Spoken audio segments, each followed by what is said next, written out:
Oi, oi, meu povo. Meu amor, como você está? Nesse mundo que, nessa, né, pandemia que não acaba nunca, com o Brasil pegando fogo. Eu espero que você esteja bem, naquele bem em modo quarentena, né? O bem que dá pra ser, que não é aquele bem, é o bem. Espero que você tenha chegado pelo menos no bem, tá? Então, hoje a gente vai falar sobre um assunto muito importante, que mexe com muita gente. A gente vai falar sobre ciúmes entre irmãos. Então tá, gente, a gente vai falar sobre ciúme entre irmãos.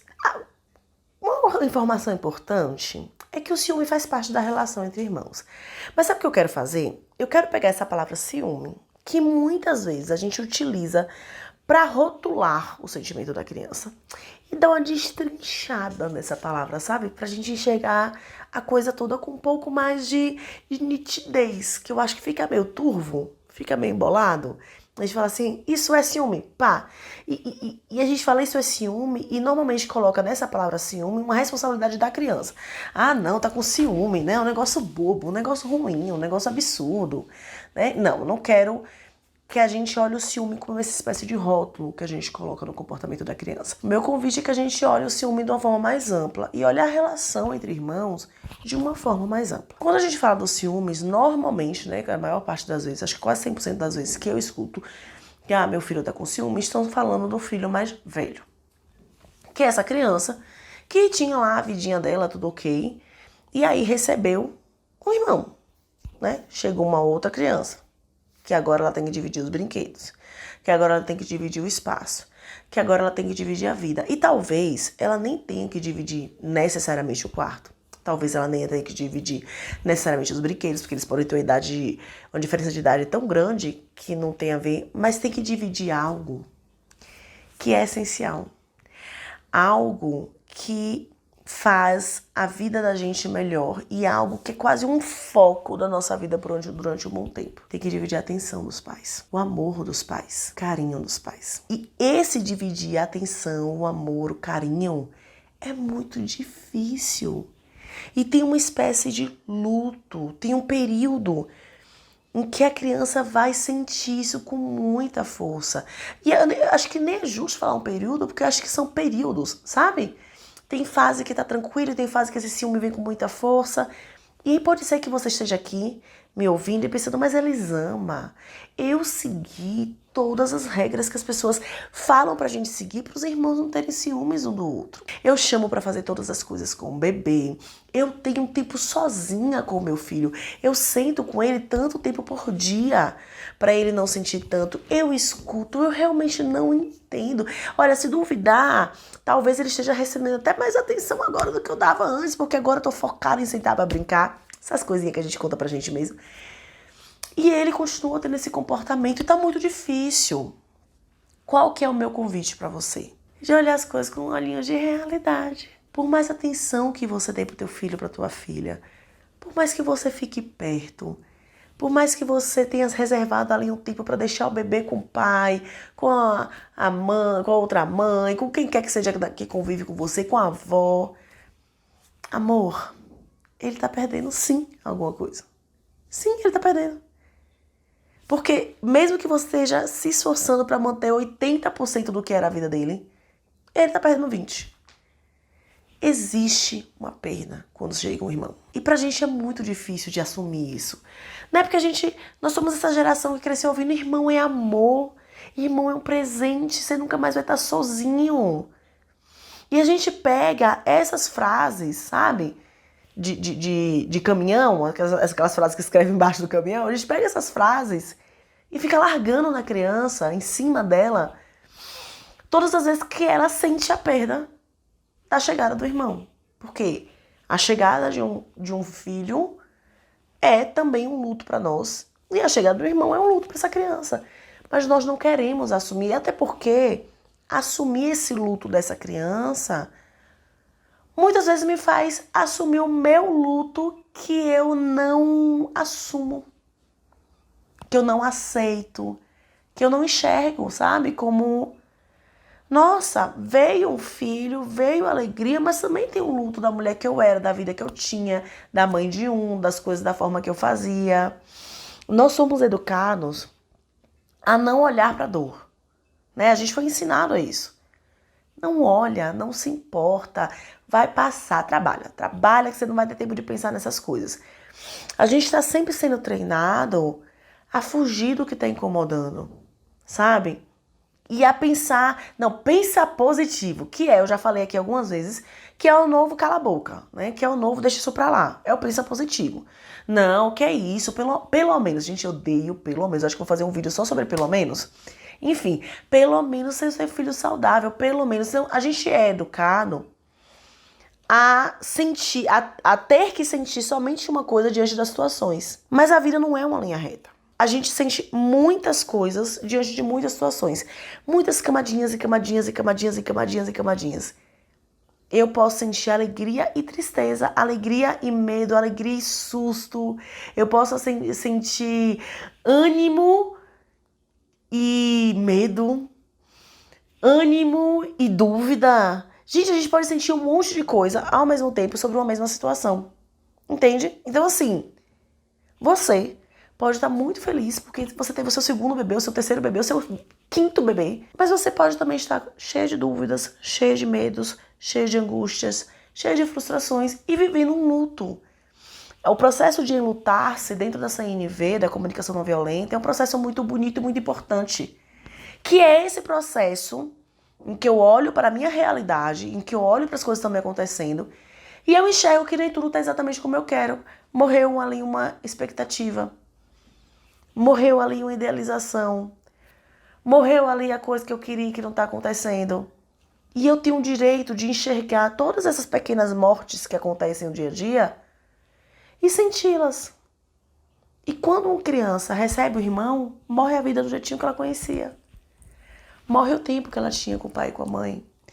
Morre uma convicção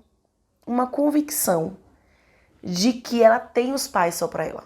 Porque pode ser que você realmente não dava atenção, sim, com o intuito de fazer essa criança não sentir tanto a chegada do irmão, você tá dando mais atenção do que você dava antes. Você pode estar falando, Eliseu, mas eu dava. Mas mesmo assim, mesmo dando mais atenção, para aquela criança, morreu a vida como ela era. E morreu a ausência de concorrência. Agora ela olha e de alguma forma ela acha que o irmão e ela concorrem pelo mesmo amor. Que o irmão e ela concorrem, ou a irmã e ela concorrem pela sua atenção. Entende? Agora ela olha aquela relação em que tem uma outra pessoa que ocupa o mesmo lugar que ela dentro do relacionamento. Isso é assustador. E tem um processo de luto aí. E esse processo de luto, muitas vezes, a gente dá o nome de ciúme. E a gente fala, nossa, mas tá com ciúme do irmão, é um inferno, tudo reclama, tudo briga. Mas às vezes o que a criança tá vivendo ali não é o ciúme somente. É um enlutar-se, sabe?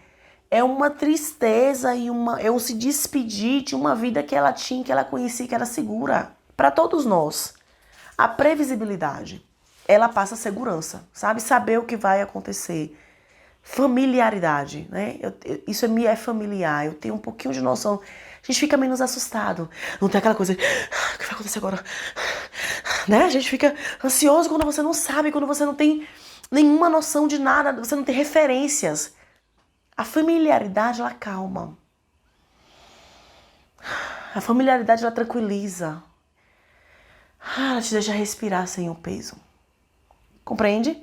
E quando você tem um irmão, essa familiaridade, quem era a mãe, quem era o pai, quem era todo mundo na família, ela faz... desaparece. Não tem mais familiaridade. Mamãe tá diferente, papai tá diferente, a vovó tá diferente, todo mundo que chega tá diferente, a casa tá diferente, tem cheiros diferentes e tem barulhos diferentes e tá tudo diferente. Como que a criança não vai sentir isso? É uma ilusão, gente, é uma ilusão você acreditar que se você fizer tudo certinho, que se você seguir tudo que os especialistas falam que você deve seguir, teu filho e tua filha não vão sentir a chegada do irmão. Isso é ilusão, é impossível não sentir a chegada de um irmão. É simplesmente impossível. Vai sentir, vai acontecer. E isso que você tá dando nome de ciúme, pode ser só essa criança sentindo essa chegada, enlutada com essa chegada. E o processo de luto, se você já leu alguma vez sobre o processo de luto, ele tem muitas fases, né? A gente tem associado o luto com tristeza. Mas o luto nem sempre vem em forma de tristeza. Às vezes ele vem com aquela camada de raiva que nem deixa você acessar a tristeza. Aquela camada de irritação, aquela camada de agressividade, sabe? Aquela camada de revolta. O luto, ele nem sempre vem com uma pessoa triste, deitadinha, chorando. Eu lembro quando a gente se mudou da Bahia para São Paulo, eu estava preparada para o luto das crianças. Assim, eu estava me achando muito preparada, assim, tipo, muito. Mas eu estava me preparando para um luto em forma de choro, em forma de tristeza. Eu não estava preparada bem para o luto em forma de raiva, mas pense, quando o Miguel começou com a raiva por conta do... Você não podia ter me tirado da minha cidade? Você não podia ter me tirado de perto dos meus amigos? Como foi difícil para mim lidar com aquele luto. Aquele luto que me enfrentava, que me culpava, que me responsabilizava. Aquele luto que me chamava para uma briga muito intensa. Foi muito difícil lidar com aquele luto. E aí é importante te dizer que muitos irmãos, muitas crianças que têm irmãos que estão passando por esse processo de enlutar-se com a chegada desse irmão, não vai ser com o choro e com a tristeza. Vai ser com raiva, vai ser com agressividade, vai ser com explosão, sabe? Eu acho que eu já contei aqui que quando eu descobri que a minha mãe estava com câncer, em 2018, que eu liguei para uma academia de boxe e falei, você tem aula experimental hoje? Eu posso fazer? Porque eu precisava socar alguma coisa. Eu tava com muita raiva. Mas eu tava com uma camada de raiva que eu precisava acessá-la antes de chorar. Eu não conseguia nem chorar, eu não conseguia respirar fundo, sabe? É interessante quando você vê alguém com raiva, você fala, vamos respirar fundo. Cara, nem sempre você consegue. Às vezes teu nível de raiva, ele tá tão intenso, ele tá tão grande que você precisa acessar outras coisas antes de parar e respirar, sabe? Antes de encontrar esse lugar de respiração calma e tranquila. E eu fui socar um saco de areia até minha mão machucar para eu poder chegar em casa, deitar na cama e chorar até não aguentar mais. Então, nem sempre o enlutar-se, ele vai vir com tristeza. E na relação entre irmãos, normalmente ele não vem. Vem com essa raiva, com essa agressividade, com esse eu odeio meu irmão, eu odeio essa criança. E aí o que é importante?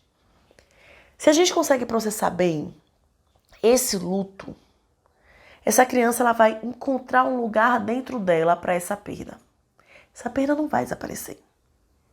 A gente encontra um lugar de que não vai, sabe assim, um jeito de existir com, perdi e ganhei, e um equilíbrio nas coisas. Se essa criança não é permitido a ela sentir isso, se os adultos perto dela, quando ela tá agressiva, falam, você não deveria sentir isso, que coisa feia, que menino malvado, que sacanagem você tá fazendo com a sua irmã, garoto, sabe?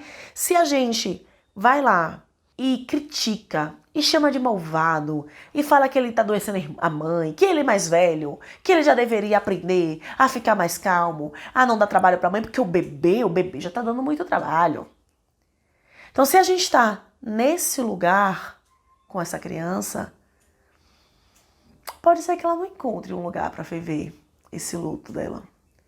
E que essa raiva, ela ganhe raízes, sabe? Que ela consiga se fixar dentro dessa relação. E à medida que os irmãos crescem, a nossa tendência é colocá-los cada vez mais em polos opostos. E, cara, não é à toa que a gente vê tanta relação de irmão difícil. Sabe, com muita briga, com muito desentendimento. Irmãos adultos que não olham um pra cara do outro. Se você perguntar hoje, pra quem tem irmãos, você aí, se você tem irmãos, te perguntar o que é que te irritava, quem é que sua mãe gosta mais, quem é que seu pai gosta mais. Gente, tá aqui vivo dentro de nós. A gente sabe quem é, a gente sabe falar, a gente tem essas interpretações. Não tem amosômetro, né? Não dá pra saber qual foi o que mamãe amou mais, que mamãe amou menos, mas a gente tinha esse olhar. E às vezes a mamãe se relacionava melhor com outro irmão mesmo. Não quer dizer que é só interpretação da gente, que é só coisa de criança, da cabeça da criança, não. Pode ser que realmente, que a sua mãe tinha um relacionamento melhor com o teu outro irmão. Pode ser que a raiva que você começou a sentir tinha tomado tantos espaços que você brigava muito e virou um ciclo, sabe? A criança que tá difícil de amar, o pai que não e a mãe que não conseguem encontrar um lugar de amor e de respeito e de empatia com essa criança, e a criança vai ficando mais difícil, e aí uma coisa alimenta a outra e temos um filho problemático. E aí pode ser que você tá falando assim, eles amam, mas no meu caso aqui, o filho problemático não é o mais velho. É o mais novo. É o mais novo que é esse filho problemático. Dependendo do lugar que o mais velho ocupava na família e como a família lidou com a chegada desse irmão, o tanto de coisa que a família ofertou para esse mais velho, para ele se sentir melhor, de como a família lidou com esse primeiro luto, pode ser sim que o mais velho tinha o papel do filho perfeito, incrível, que nunca dava trabalho, e o caçula se sentia injustiçado e olhava e fazia, mas como assim? Por que ele tem direito a tudo isso e eu não? E aí ele tem se tornado a criança problema, que briga, que reclama, que, né? Porque a gente adora falar, o problema é a criança, né? O problema é a minha sementinha. Minha sementinha era ruim, de má qualidade, a sementinha problemática. Não era o ambiente, não era a falta de água, a falta de luz, não era um conjunto de coisas. Não, o problema é a sementinha. Pois eu vou te dizer, bem, raramente, mas raramente mesmo, o problema tá na sementinha. E mesmo que a sementinha tenha um probleminha, mesmo que a sementinha tenha ali uma predisposição a alguma coisa, a forma que você vai cuidar dessa sementinha, que você vai criar essa sementinha, o que essa sementinha vive e experiencia na vida dela, gente, muda tudo. No quão frondosa ou não ela pode ficar, tá? Então a gente sempre tem que olhar com esse olhar sistêmico, né? Com esse olhar sistêmico, eu não tô falando de constelação familiar não, viu gente? Tô falando da amplitude da coisa. Com esse olhar maior. Com esse olhar que eu não enxergo somente o comportamento da criança. Eu enxergo o comportamento da criança em um contexto. Eu enxergo o comportamento da criança encaixado numa historinha. Como parte dessa historinha, como parte dessa engrenagem. Não tá isolado. Não é uma pecinha com defeito. Pode ser que você tenha falando, eles amam, mas aqui eles são gêmeos. Eles são gêmeos, não tem luto da vida que ele perdeu. Eles são gêmeos, eles são iguais. E eles se matam e tem muitos ciúmes. Ok, se eu pego esse ciúme de destrincho entre os gêmeos e começo a olhar como é minha relação com esse, como é minha relação com esse. E aí, ó, respira comigo. Respira comigo. Segura aí, minha mão, segura. Respira. Eu não tô falando que você ama mais um filho que outro. Você não precisa se defender. Ó, segura a mão. Vamos ser sinceros e honestos uma com a outra. Sincero e honesto? Vamos junto. A gente consegue. A gente sabe que tem um filho que é mais fácil. Eles têm personalidades diferentes. E aí, pela personalidade de cada um, às vezes a gente sem nem perceber. A gente se relaciona mais que um que outro. A gente acha mais fácil pedir as coisas para um do que para o outro. A gente acaba encostando mais no um que no outro. A gente acaba tratando eles, os dois, como se eles fossem uma massa amorfa, toda igualzinha, e eles são tão diferentes. Então, eu não tô te acusando. O meu convite é outro. É um lugarzinho de não julgamento, sabe? Aqui é seguro, é seguro. Seguro a gente falar sobre isso. Como que eu me relaciono com os meus filhos? O que é que eu falo para eles sobre eles? Como eu escuto o que vem de cada filho? Você já reparou que a gente escuta de formas diferentes? Que um filho fala uma coisa e aí você acha normal, o outro filho fala uma coisa e você faz, lá vem ele. Toda vez é a mesma coisa, menina encrenqueira, criança chata. Você já reparou isso? Observa, amor. Porque se você não assume, se você não observa, se você não dá nome, isso se perpetua. E aí é fácil, é tentador você olhar e falar, o problema é ele, menino ciumento. Como se fosse a sementinha nasceu ciumenta. Não. Destrincha. Quais outros sentimentos estão nesse pacote que a gente está dando o nome de ciúme? Não estou falando que o ciúme não existe. Eu estou te dizendo que ele é um guarda-chuva que cabe um monte de coisinha embaixo. Vamos olhar o que está embaixo desse ciúme aqui, né? O que é que está cabendo aqui nessa nomenclatura, sabe? O que é que tá cabendo nesse rótulo que eu tô colocando? Tem um potinho aí dito ciúme em que eu tô colocando um monte de coisa. Eu tô colocando a frustração, eu tô colocando o luto, eu tô colocando uma tristeza, eu tô colocando um senso de justiça ou de injustiça, eu tô colocando uma necessidade de afeto, eu tô colocando essa percepção da diferença de tratamento, eu tô colocando um monte de coisa num pacotinho com o nome ciúmes. Eu quero que você abra o pacotinho ciúmes, tá? Esse é o convite que eu já devo ter falado há um tempão. Elisama, meu filho tem muito ciúme da irmã. Pois então, vamos pegar esse pacotinho ciúmes, que você tá me dizendo que seu filho tem da sua irmã, ou da irmã, e vamos abrir, tá? Vamos pegar ele e sacudir, que nem quando a gente perde alguma coisa na bolsa, que a gente abre pra procurar o que é. Vamos sacudir? Vamos olhar o que é que tá por trás. O que é que tem dentro do pacotinho ciúme, que eu não tô vendo, porque eu tô só dando o nome ciúmes. O que é que tá me dizendo sobre a minha relação com esse filho enciumado? O que é que tá me dizendo sobre a minha própria capacidade de assumir que eu não sou a mesma? Porque nós não somos os mesmos depois que nasce o segundo filho. Não somos. A gente muda. Eu acho que foi uma das coisas mais difíceis pra mim, quando ele nasceu, foi reconhecer que eu já olhava Miguel como um meninão, grandão. Eu olhei, ele era um bebê, até o exato momento em que eu peguei um recém-nascido no braço. E essa mudança, eu tomei um susto com essa mudança. Eu não achava que eu ia olhar pro meu filho de um jeito diferente. E quando eu assumi isso, foi tão importante pra gente reconstruir, pra eu descobrir como que essa Elisama, que agora tinha mudado todas as referências, como é que ela ia se relacionar com essa criança, com essas crianças. Eu tô te convocando aqui pra ter um olhar de verdade, cara. Nenhuma descoberta. Vamos combinar isso aqui, nós dois. Vamos combinar aqui. Nenhuma descoberta que você vai fazer sobre essa relação te faz uma pessoa ruim. Nenhuma descoberta que você vai fazer sobre essa relação te faz uma mãe de merda ou um pai de merda.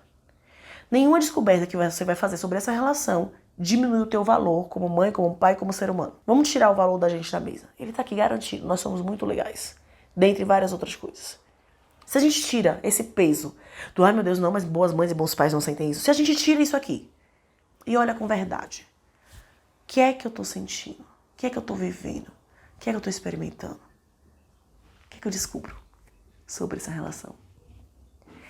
O que é que eu descubro se eu tiro o véu, esse lençol grosso que não me deixa enxergar nada que tá embaixo dele, escrito ciúmes? Se eu tiro ele, o que tá aí por baixo? Que eu não tô conseguindo ver, que eu não tô conseguindo aceitar, porque talvez aceitar vai me fazer enxergar a minha própria frustração, o meu próprio luto, a minha própria raiva. Eu não quero enxergar nada disso, porque eu não dou conta de enxergar nada disso. Não quero. E aí eu não olho pra isso. Só que não olhar bem não quer dizer que as coisas não vão surtir efeito na tua vida, sabe? Elas seguem influenciando o que você faz.